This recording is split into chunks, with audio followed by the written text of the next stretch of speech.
So, when you think about conversations and that are good, what sort of things come to mind? Well, one of the ways conversations has been really key in my life is with the two One Giant Leap movies I made with Duncan.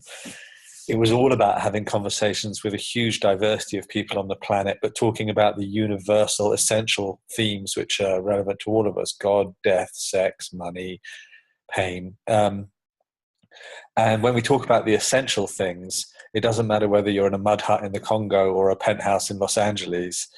You can talk to people no matter what their role is, no matter whether they're a high priest or whether they're a criminal in prison, whether they're it doesn't, whether they're famous or a petrol pump attendant.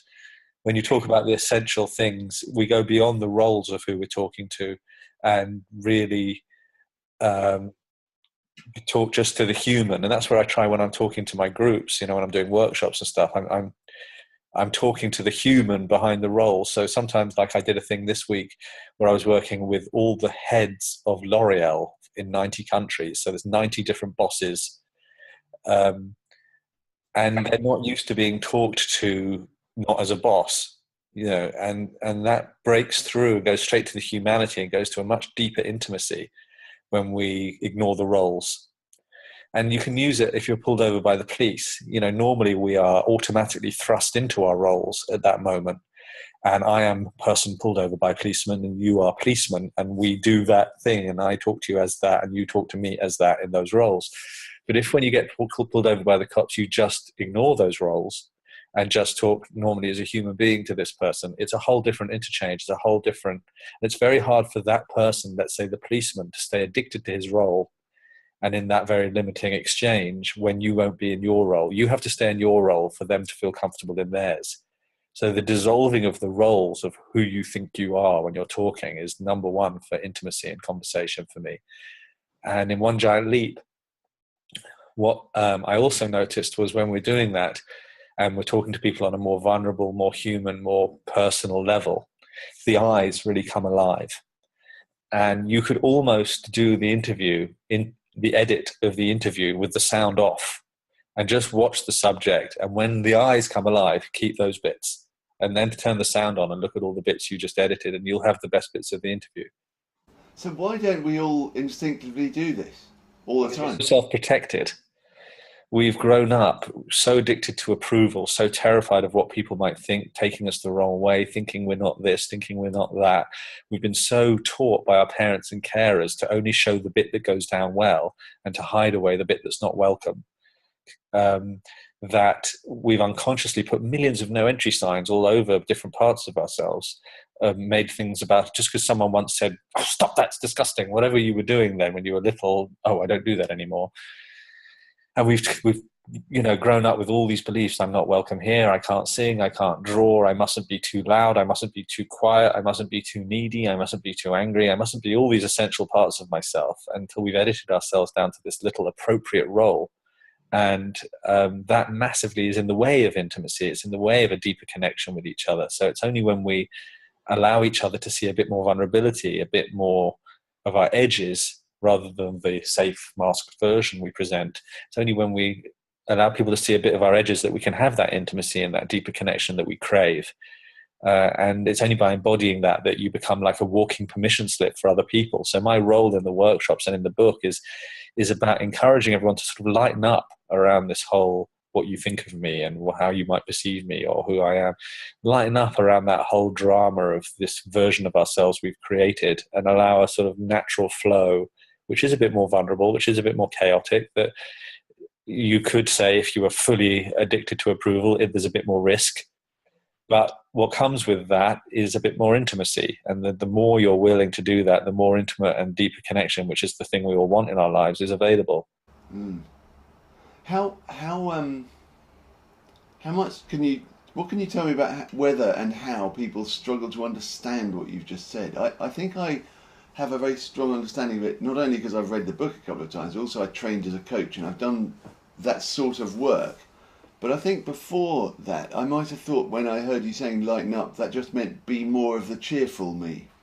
Yeah, I mean, lighten up as in be less governed by the fearful you. It doesn't mean you have to be cheerful. It just means you have to be less hidden, less controlling and manipulative about what you present. So I could present the kind of the scared bit. Yeah, I would like you to. If you're feeling Yeah. scared, rather than you going, "Oh, I'm fine. How are you? The kid's fine," to actually go, I Yeah. actually woke up with a lot of pressure on my chest this morning, a lot of fear. I'm not even sure what it was about, but I feel really raw. And I can go, "Oh God, yeah, I know what that means." And now we're meeting in a real Yeah. mutually supportive, loving place, and then we can actually really meet each other rather than present two versions that half meet each other. So is this a lot about? I mean, is a lot of the way into this just to check in with what we're experiencing right this second? Absolutely. If you don't have the intimacy, first of all, with yourself, to even ask yourself how you're feeling and what you need on a daily or hourly, I would recommend basis. If I don't know how I feel or I haven't really checked in, go, feel how I'm feeling. It doesn't have to be a hard feeling. It might be, God, I'm feeling really excited and just on one today. You know, it doesn't have to be a negative thing that you're sharing. It can be just as vulnerable to share that you're feeling really excited and vibed up. That can be just as vulnerable. You know, it's not just about the negative stuff.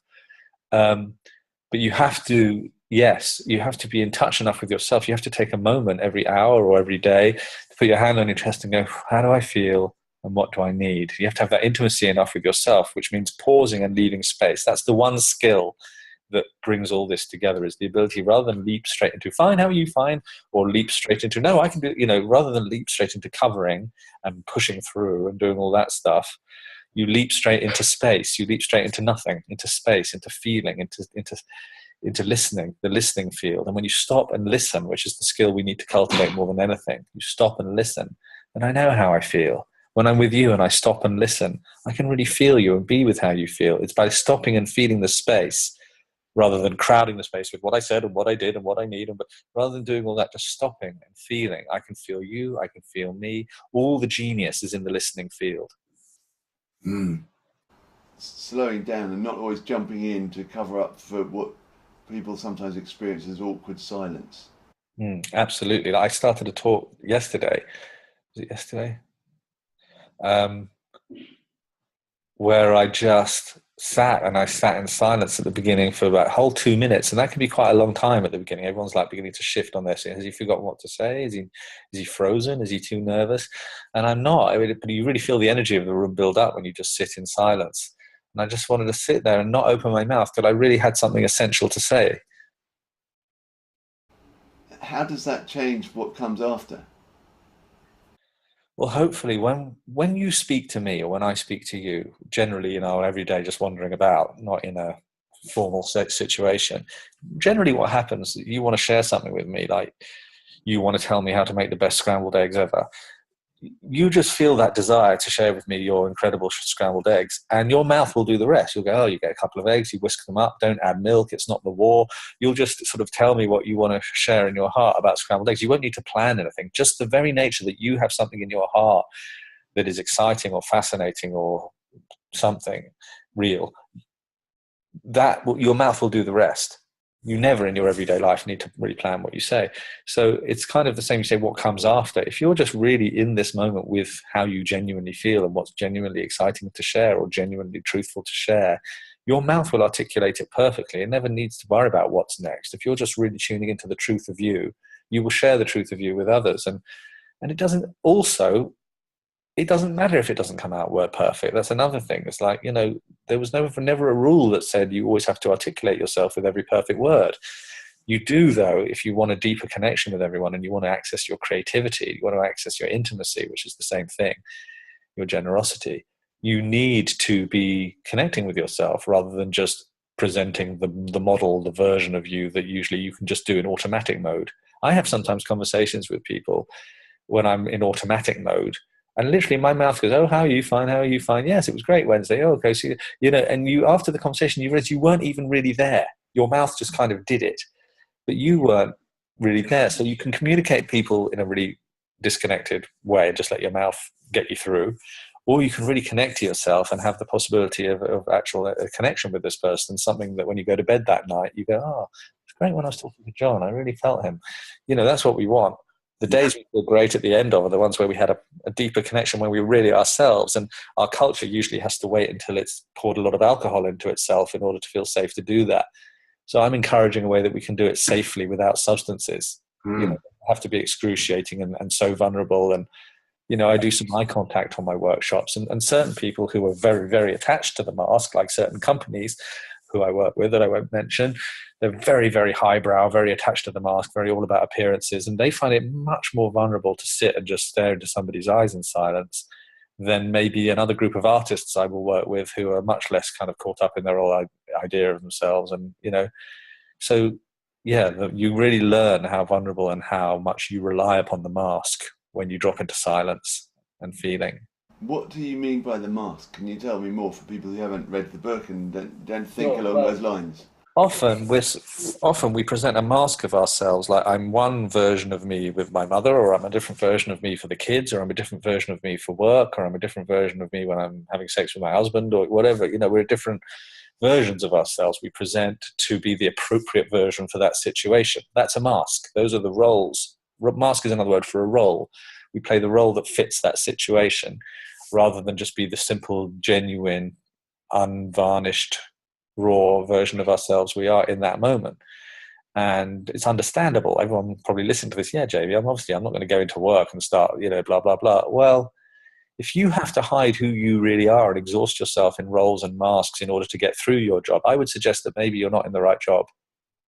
Just because culturally we've all decided to perpetuate this insanity of hiding and miserable aloneness with each other, and it's become usual. I still don't think that that's a good thing. That's not what I would choose anyway. It's not my preference. Yeah, I'm really glad you used the word miserable aloneness. And why am I glad? Well, I'm glad because when you talk about these things like the simplicity of being with one another, really, it must be very, very difficult to do that. I mean, I would imagine that even for you who've thought about it and really work on this, certainly for me, if I'm pushing myself to be something different in a particular situation and trying to be honest, it's often really, really quite difficult. It's actually, in a way, once you wake up to how you truly feel, it's more difficult not to do that. If you're totally out of touch with how you feel and what you need, it's very easy after a while, you know, to cruise along just being that version of you. But it is kind of exhausting. And after a while, you hit 40, 50 years old and you feel very lonely and realize, shit, I haven't really cultivated really deep connections with anyone. And when I'm feeling really low, there's actually nobody I can call because I've given them the other version of me and they might think it's weird.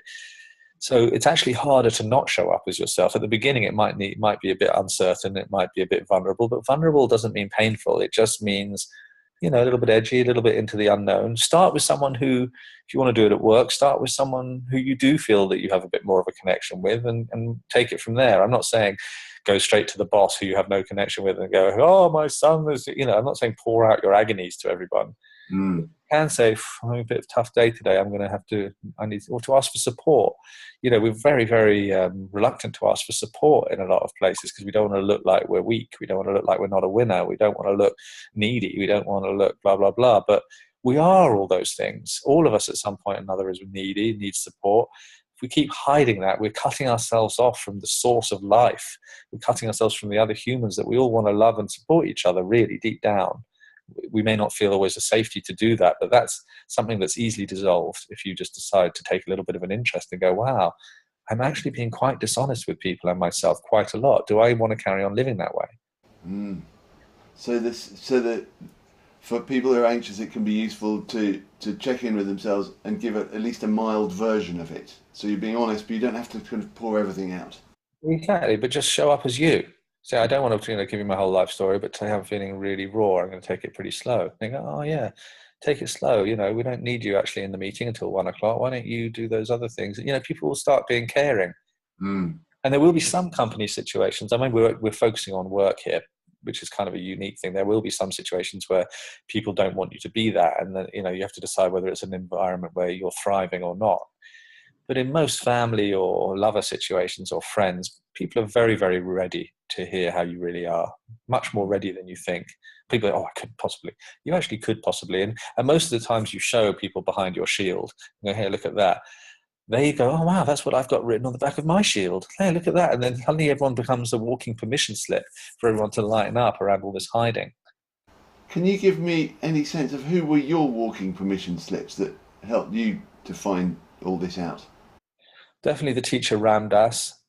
he teaches from a point of fallibility, where whenever he's teaching spiritual things or life skills or whatever, he always makes himself the cautionary tale. He is the fallible subject of the story. And that's how I teach as well. It's been a big inspiration to me. It's like I'd be the bumbling idiot that I am at the front, spilling the wine, tripping over my heartstrings, sending myself up like the David Brent of workshop leaders, being an idiot. And the more they see my freedom in being a bit of an idiot or being a bit vulnerable or being like, a multifaceted dark and light human, it just allows the whole room to feel safer to do that too, because they're not going to be an exiled. Most of the reason people don't do it is because they think they're going to be the only one. They're going to be left alone while everyone else is feeling comfortable. So you doing it makes me feel comfortable to do it. And now there's two of us doing it. And the third person that walks up, if they want to be fake and you and I are having a conversation about what's true for us, they're either going to leave the conversation or they're going to get real. And we become like a ripple of, dissolving the uptightness. It's intimacy, basic intimacy. Brilliant. I was going to ask you for, I'll just ask and see if you feel like it. I was going to ask you for what springs to mind when you think of the really memorable conversations in your life. A lot of the memorable conversations, again, have been like sharing my vulnerability with my girlfriend about certain things. If you're in a relationship and you need certain boundaries or you need certain support, to be able to have those conversations without making the other person defend, without making the other person feel like they're doing something wrong, to be able to express our needs responsibly and say, I need this. I get very uncomfortable when this happens. Would you be comfortable doing it more like that, or helping me out, rather than go, whenever you do that, it's, I get upset, rather than make it about the other person and what they're doing and telling them to stop it because they shouldn't be doing that.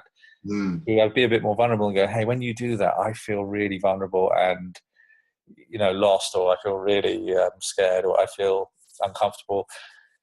Is there any way that way I'm not making you wrong? I'm just saying when you do that, when you do that, it doesn't make this person feel uncomfortable. I'm not saying anyone should or shouldn't do it, but I feel like this and I have a certain need. To express our needs without making the other person wrong is very memorable.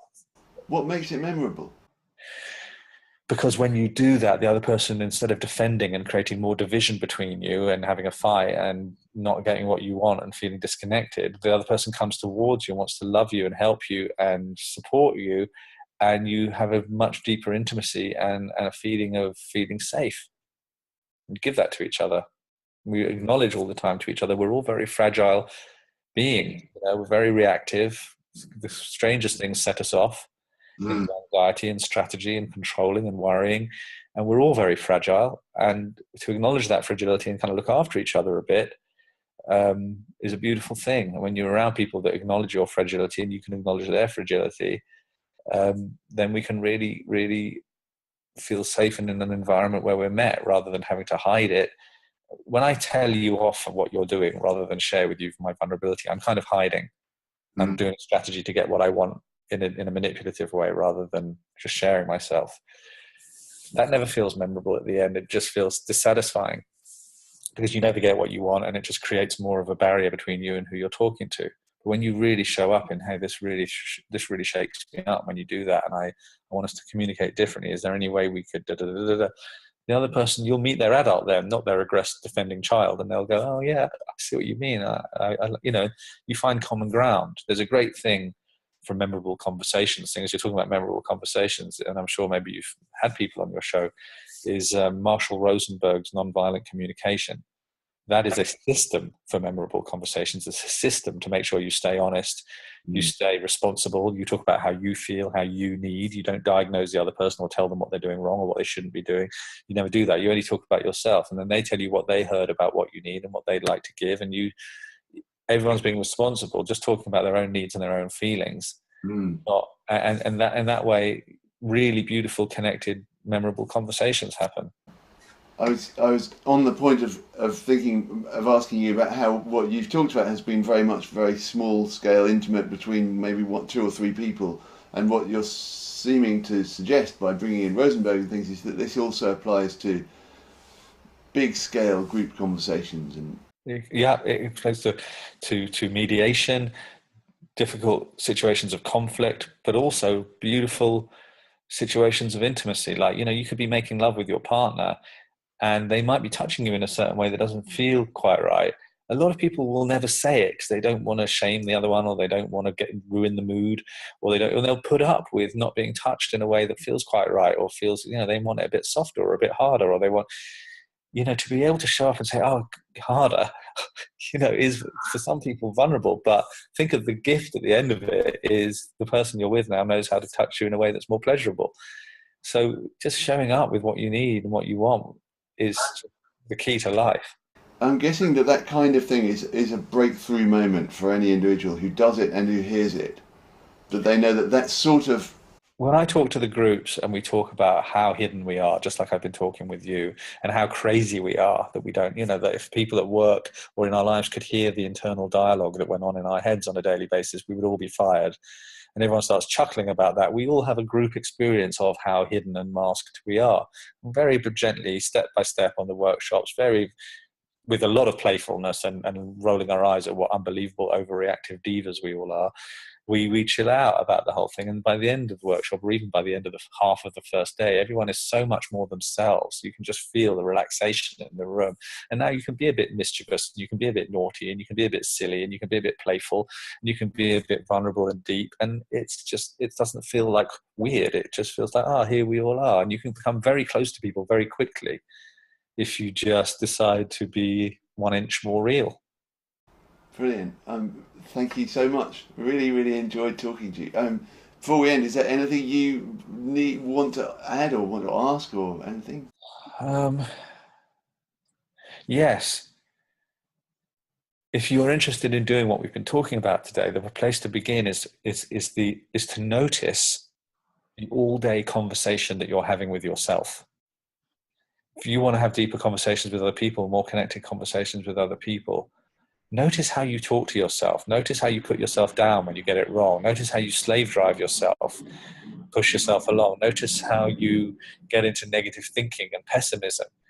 This is a conversation you're having with yourself, and we believe our thoughts, but actually we are not our thinking mind. If you sat still now and closed your eyes, and I said, just watch what you think about all by yourself, just watch the conveyor belt of thoughts that your mind offers up, you'll notice yourself think this, you'll notice yourself think that, and you'll realize, wow, if I'm watching these thoughts, if I can watch a thought come and watch a thought go, I'm not the thought, I'm the one watching. And that is the doorway to freedom, because we believe our thoughts. When we're feeling triggered or anxious, we start thinking about things and saying things and writing emails that aren't really our truth. It's that anxious character that lives in us. And it does such a great, supremely sophisticated impersonation of you. It makes you think it's your values and your fears and your strategies and your words. It's not till afterwards when you come down, you go, oh God, what did I say? So if you can learn to notice yourself thinking, if you can notice the conversation you're constantly having with yourself, you can notice that there's you with your equanimity and your values and your stillness and your wisdom. And then there's all this monkey mind, crazy, anxious thoughts going on that isn't you. It's just your mind's coping strategy for all the bullshit it's learned. If you can divide those two things and notice yourself thinking negative thoughts, notice yourself getting anxious, but not be the anxious one. Go, okay, there's some anxious thinking. I need to go and get a glass of water, walk around the garden, have a swim, whatever.